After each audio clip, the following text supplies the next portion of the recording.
Welcome to the Japan Game Junk podcast. I'm so happy and thankful that you're here. Hello there, welcome back to Japan Game Junk, the podcast. This time talking a bit about a store that was visited on May the 17th of 2025. And here we go, this is the Hard-Off store in Kuki City.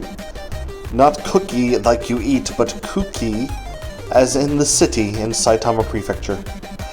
And I've been here before. It was improved readily and remodeled a couple of years ago. And I do like to visit from time to time. So, some noteworthy things, and indeed there were very noteworthy things here at the store where you can find some things maybe you can't find many other places.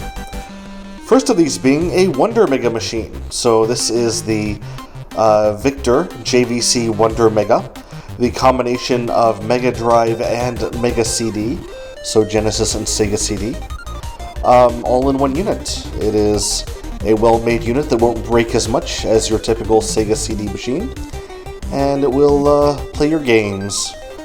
So, unfortunately though, it's not compatible with the 32X, called the Super 32X in Japan.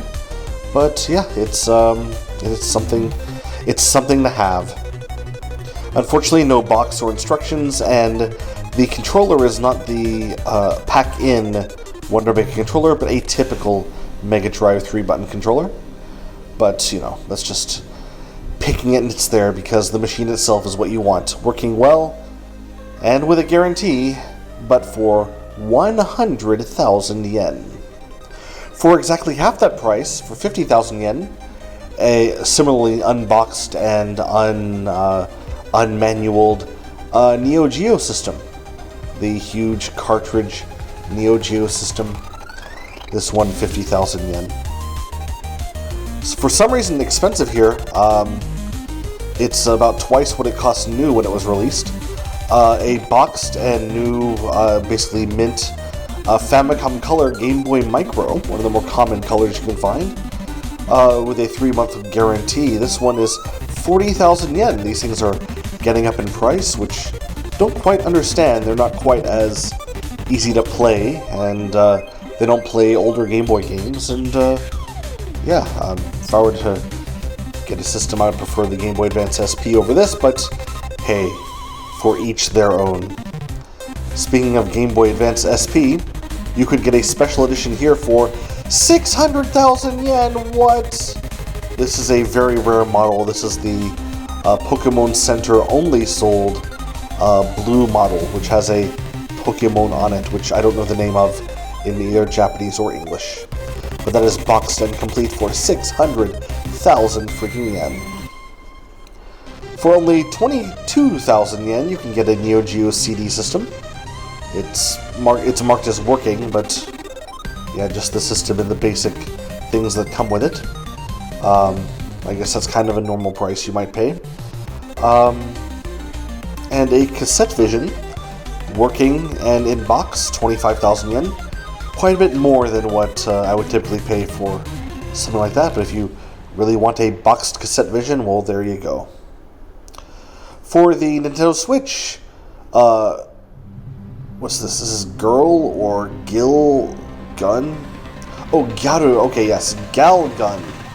Girl Gun. This is the Returns version. Girl Gun Returns. But it's the very big box that has lots of, things inside that collectors like to have. It's 9,000 yen. Seems kind of much. Ironically, less expensive than several of the machines I mentioned before. A rare and good quality item that I think most gamers would want to have. This is the SF1 from Sharp. This is the Sharp, CRT TV. It's not too huge. It's maybe, 25 centimeters, or inches, I'm sorry. But it is, in fact, the TV that has a Super Famicom slot at the top. So it has a built-in Super Famicom. What fun. 80,000 yen is kind of a cheap thing. Now it's kind of dirty and dusty. You know, it's probably what you would consider well worn, well used. But 80,000 yen seems kind of cheap for this. So if you want one, go grab it and make sure you have vehicular transportation because you're not carrying that in your backpack. 20,000 yen, the Game & Watch from Nintendo, Blackjack. Play some blackjack. No need for a deck of cards, just 20,000 yen to get the Game & Watch Blackjack. For 5,000 yen, I was kind of interested in this, the Homeboy 88. It's called the Homeboy. Alright, but it's from a weird, like, cheap rip-off company, and it has 88, packed in terrible games inside, but this basically lets you play Game Boy Advance, etc. games on your TV through a the RCA video out, so just the 3 cables, white, red, yellow cables out. I do believe that the Game Boy Advance wasn't necessarily HD, so you should be able to have a good enough picture with just those 3 cables, but it looks so cheap, just this cheap plastic box. If you have a Game Boy player for your GameCube, that's going to do it all for much better quality, I'm sure, but this is only 5,000 yen, so hey, whatever. Go collect it. Then something I was very happy to see. Tempted to get it, but 55,000 yen is a lot of money.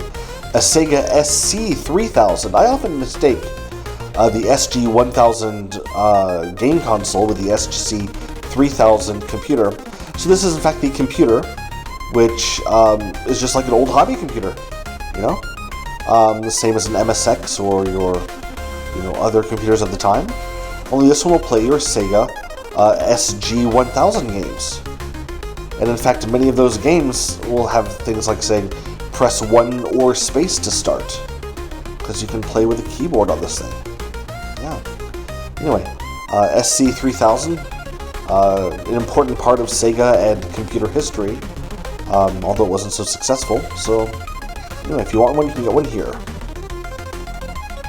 Next, a game that I did in fact buy, a Jet Coaster Dream for the Dreamcast, a little roller coaster manager game, which I did not have in my Dreamcast collection. So for only 500 yen, of course, I picked it up. But it was disc only. For some reason, no manual, disc only, and inside the jewel case was the insert for the July game for Dreamcast, the visual novel game. And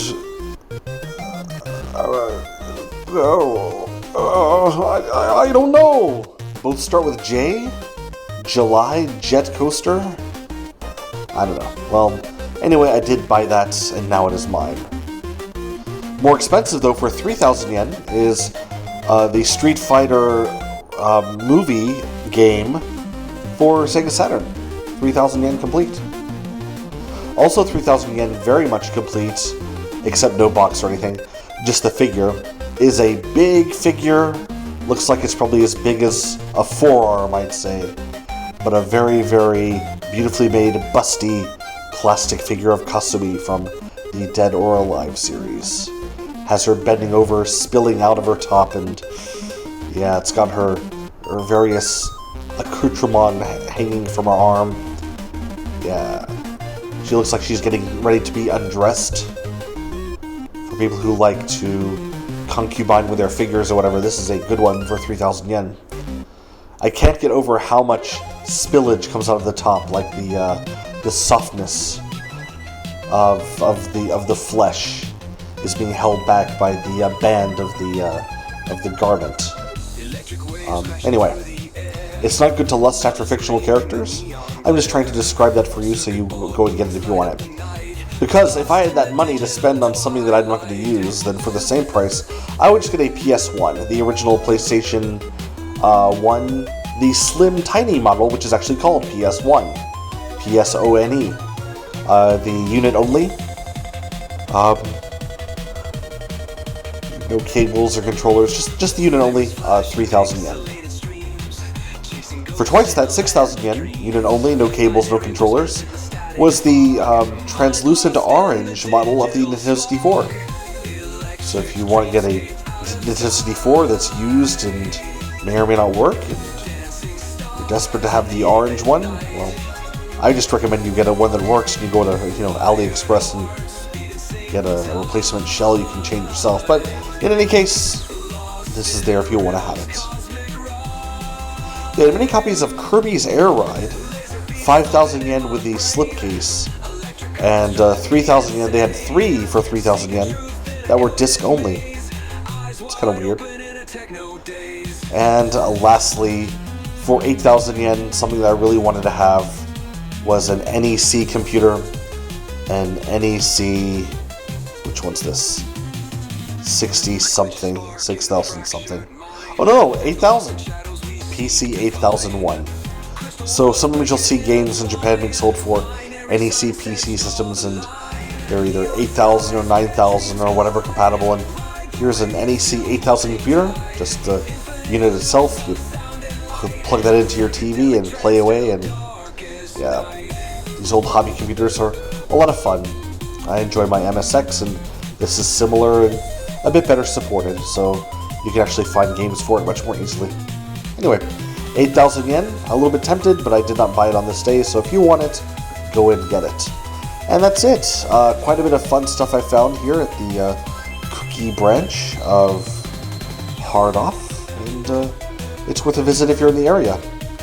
And if you're there, you might as well also go to the Washinomiya Audio Shopping Center, which is down the street and has lots of stuff, including a very, very politely staffed Burger King.